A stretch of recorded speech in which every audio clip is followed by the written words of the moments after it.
Welcome back to the channel. Drew here. We're going to talk more Maverick updates and specifically the new relaunch date, less than 7 days away. Don't miss the date. We're going to talk about pricing for the Maverick. There's been a leak on 2023 pricing for the Maverick. We'll look at all the different models, and we'll also look at very exciting news of 5 prospective variations of the Maverick. Which ones are real, which ones are fake. I'll give you my breakdown and the percentage, I think, a chance of them coming out in 2023. And then lastly, talk about Ford's plan to increase production of the Maverick. Let's talk about it. Let's jump in.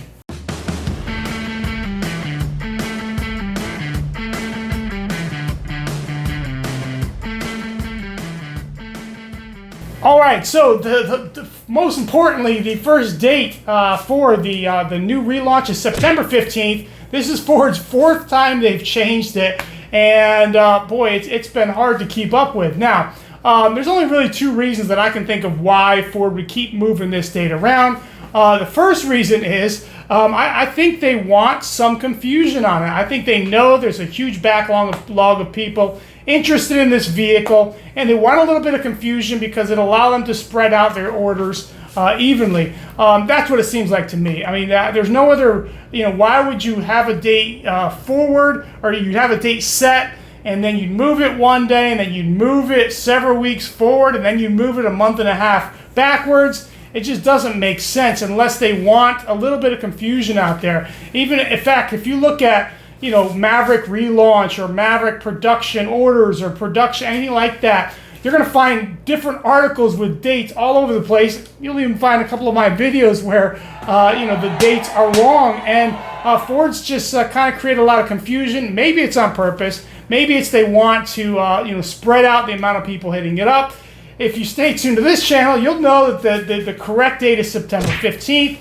And, I recommend you getting up early that morning, try to putting in an order as quickly as possible to be front in the line for 2023 orders. Now, the only other option is maybe they just are trying to be more prepared for the amount of orders. Remember, they haven't taken Maverick orders since February. So there's a big backlog of people who are interested in the vehicle. The demand and interest for the vehicle is substantially more than it was in January and February because of some different reviews and different words on the streets on how great this vehicle performs. So, that's my 2 cents on as far as that goes. Now, let's talk about prospective models. So, there's 5 specific, total different variations of the Maverick that you've seen online, popping up all over, different, hypotheticals, different spy shots, and so forth. Let's talk about each of them and which ones are real and which ones are fake. The first one is the Maverick Tremor. This is definitely real, and if I put a percentage on this, it's 98% chance this will be a 2023 option for you to order and build and actually get on your vehicle. Now, if you're not familiar with the Tremor package, it's kind of an off-road package, and comes with a lot of different off-road stuff. We'll talk about that more in detail in a little bit when we get to the pricing, what comes with that. But this is a real model. Now, I'm going to leave a 2% chance of error. Ford has already released pictures of this. You can actually see some reviews of the different vehicle and what it looks like and all that and all the stuff that comes with it. This is a real model. Very, very high chance, percentage chance that this will come out, and you'll be able to order this right from the day one. The Ford Maverick Tremor. Number 2 is a model that there's a lot of interest in. A lot of people are asking for a hybrid version with the all-wheel drive. Now, as far as this goes, what's my feelings on this? Will this be available in the 2023? I think it's 50-50. I think Ford, this is a popular model people want. If this is available and the pricing is not too crazy, I will probably order a all-wheel drive hybrid. There's just so much benefits to the hybrid system as far as the fuel economy and efficiency and reliability of the vehicle. But it's missing, as of 2022, to get the hybrid system, or to get all-wheel drive, you have to upgrade to the bigger turbo gas-powered and not the hybrid. And that's kind of been a bummer for a lot of people ordering the system. Now, the reasons for it, it's a very easy thing to do. Ford has set the vehicle up from the get-go to be able to do all-wheel drive system. We already know it works on the Ford Bronco Sport, which has all-wheel drive and the hybrid. The Ford Escape Hybrid, which has all-wheel drive as well. So we know it's easy for them to do. It's just a matter of do they want to do it. And the reason why they wouldn't want to do it is because they already have production issues, and they know this will be one of the most popular models that will be produced. And there's some people that may not order until this is available. So that's why I think it may get pushed to 2024 when they have more capacity to keep up with demand. The next model is the Maverick St. This is, there's been some people who have already modified their Mavericks, and especially their all-wheel drive versions. Push them down a little bit, put some bigger rims on them, and they look great. They look sporty. It gives you that old school 90s, S10 look to it. And this, I think, could be a real vehicle. Now, I don't think it's going to come out in 2023. I think it's going to come out maybe later on, 24, 25. It's just another variation that Ford can do, and it'll be very, very popular, and it could boost the engine, maybe get to like 300 horsepower. A 300 horsepower all-wheel drive Maverick St would be really, really fun, and I think it's going to be made potentially. I give it a 10% chance to be made in 2023, but I give it a 50% chance that Ford will actually produce that later on. Next, a Maverick plug-in hybrid.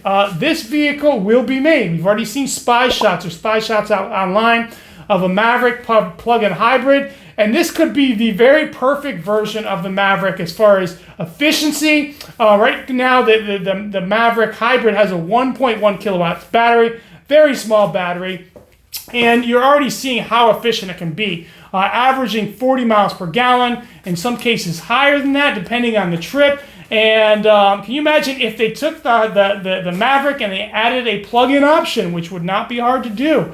Maybe boost the battery to a 4 kilowatt or 7 or 8 or 9 kilowatt system. There's already some spy shots that looks like that's what Ford's going to do. Now, will it be available for 2023? I don't think so. I think it'll be something maybe the following year. I give it a Maverick plug-in for 2023, 20% chance for 2023, and a 95% chance that it will be made in the future. And I think that is going to be an incredible vehicle, especially if they can get more power, if they can make it a little bit quicker and even more efficient. And you combine that with a electric only charge of 20, 30, 40, or 50 miles per gallon, like a Toyota RAV4 Prime, something like that. That could be the very perfect vehicle that can do just about everything. Next is the electric Maverick, a lightning Maverick, so to speak. I think there's a chance they'll do this.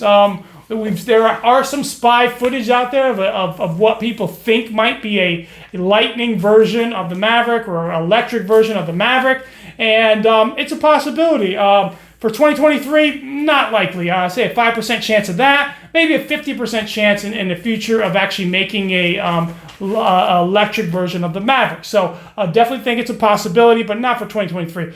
Maverick Raptor. This is not happening. Okay.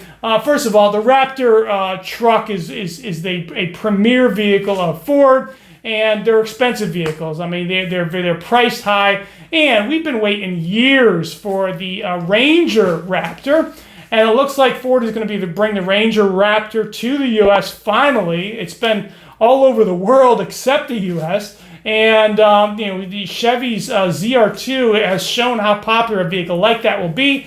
And it's about time Ford gave Chevy some competition with the Raptor, the Ranger Raptor. But they're not going to make a Ranger Raptor, finally bring it to the States, finally get some traction on that, and then make a Maverick version of it. The Maverick is just not a Raptor type vehicle. Now, the closest version you'll get to that will be the Tremor version. And let's talk about that. Let's talk about Maverick pricing, okay? So, Car and Driver leaked 2023 Maverick pricing, and this is not a for sure thing. It could be just an estimate. Ford could make some last-minute changes, but here's what they have so far. XL is going to go to $23,000, and that is approximately $1,500 increase from 2022. Man, it sounds like I saw that somewhere. A YouTuber made a case that it would be about $1,500. I predict that any of the XL and XL are going to go up between $1,000 to $1,500. Oh wait, that was me. Yeah, that's right. So I think that's where it's going to be. That sounds about right. XL $1,500 increase to 23,000. XLT goes to 25,000. A Lariat version 29,000. XLT Tremor off-road 31,000, and the Lariat Tremor off-road 34,000. And so these are the models that we know for sure. Could they make the hybrid all-wheel drive and still fit it in those categories? Yeah, they could. Any of these other models, those are really, a little bit, those would be kind of surprise introductions when Ford brings it out. But let's look at these, the pricing on these, and let's see, what am I targeting? First of all, I'm targeting I'd like one of the vehicles to be another Maverick Hybrid. I think that is still the best value of just about any vehicle out there. You just can't mix the utility of the vehicle with the fuel efficiency. And so if they offer the all-wheel drive version, I think I will probably build one of those, as long as it's not too crazy, too much more money. But I'm also interested in the XLT Tremor, and I'll tell you why. The price goes to $31,000, but you get some actually really good off-road goodies, so to speak, like way more than the FX4 package, which is just some minor things. First of all, you get a 1-inch lift, which that's not a huge lift, but it's just enough for the Maverick truck, which sits a little low to the ground anyways. And the aesthetics of the vehicle are really, really good. You can look up pictures of the Maverick, the Tremor already. It's out there. There's full videos and reviews on it. The truck looks great. It's got a lot of little orange highlights, including on the rims and the grille and the back, some good decals. And importantly, that bottom face of the Maverick, that really kind of cheapy plastic part of the truck, is now removed. And it's got some metal recovery links hook up there that you can use. It looks better. It looks a little more aggressive. You also get a trail control, which is an option that's on the Bronco. It's basically cruise control for crawling, and you just set it, and it just kind of goes low speed. You don't have to touch the gas or the brake or anything. It just kind of goes by itself at low speed. It can crawl through mud or rocks or whatever, and it's a cool feature. You get skid plates. You get an all-wheel drive system that's twin clutch, and it's has a locking diff in the back, so it gets much better traction on off-road. You also get upgraded shocks, which is a big deal, and a suspension, and so you get a lot for it. The package is $2,995, but you have to pay up for the all-wheel drive. You have to pay up for the gas engine, and so you can't get that in a hybrid. But that off-road type truck, it maybe doesn't need a hybrid. So I'm interested in that vehicle. If I can get one of those for $31,000, $32,000, maybe with the options that I want, I think that's an outstanding value. And when you compare it to a Ranger Tremor package, which starts out around $43,000, $44,000, $45,000, you're talking about a Maverick Tremor that looks great, has an off-road style of a package that people are going to like. That's very, very popular. And you're talking $10,000 to $12,000 less than a Ford Ranger Tremor package. So I think that's a great value. And so I'm interested in making one of those. Even with the lift and the tires, you're probably going to be able to get high 20s for a truck, which is still outstanding, much better than any of the bigger trucks. So now, addressing Ford's production issues, and Ford is saying, Mr. Farley is saying they're going to focus on increased production and, don't count Ford out. This is what we do and all that rah-rah stuff. Are they going to be able to keep up with the demand on the Maverick? I don't think so.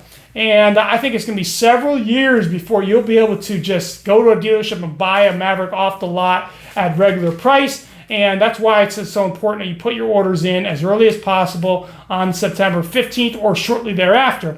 Now, there's people talking about Blue Oval City, and they're going to maybe be making Maverick Production. They may start making some Maverick Production in the U.S. Right now, it's all in their Hermosillo plant in Mexico is where all the Mavericks are made. But they're talking about making them an additional spot in the States. And as far as I can tell, Blue Oval City is not happening. That's a 2025 change, so you're talking about several years before they can get that. But they may look at some other options across the country in making Maverick Production. They've already talked about doing a third shift in the Mexico plant, which could increase production substantially. And so Ford will start making more and more of the Mavericks. The chip issue seems to be dying down. So production will be up, but I don't think they're going to be able to keep up with the demand for the vehicle. And there's mainly a few different reasons. One, as Ford increases production, demand increases, and because it is a great value and it's a great vehicle, and people need low-cost vehicles in this climate. But secondly, there's already a shortage of trucks. And all the mid-sized trucks, the Colorados, there's a shortage of them. The Tacomas are very difficult to get a hold of. The Rangers, there's not enough of the smaller trucks out there, and the Maverick is a great substitute. So, there's just a shortage as far as that goes. There's no competition yet for the Maverick.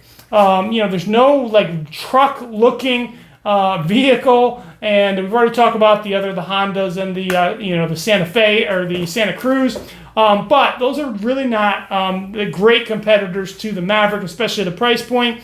And there's just too many other models out there as far as that goes. So, look, this vehicle, I want to talk about a little the Maverick in action. I took a trip to the beach last week. And it's about a 2.5-hour trip to the beach. It's about 110 miles. I loaded this. It's my family. All 4 of us loaded up. I had the back of the truck loaded up with bikes, 2 bikes, and chairs, and just loaded full, jam-packed of stuff. I couldn't even cover it up, so it's sticking all over. Not as aerodynamic as with the tonneau cover down. 4 people in the vehicle. I drove all the way 2.5 hours to the beach. We did our whole thing at the beach there, 3-4 days. Drove all the way back, and I averaged 48 miles per gallon. It's ridiculous. It's amazing how efficient this truck can be. In my opinion, I don't know of a single vehicle that can pack that much stuff and people into the vehicle and be that efficient. You're talking about like Prius level of efficiency. Now, I get it that the trip was, we used like 4.5 gallons of gas for a 5 hours worth of driving and a 250 mile trip to the beach and back. And so, as that kind of word gets out, I think demand for this vehicle will continue to rise. And, I think those of you who have Mavericks now, the values are going to stay for several years. And if you haven't, put your order in September 15th. Hopefully this is helpful. Thanks for tuning in. Until next time, I'm out.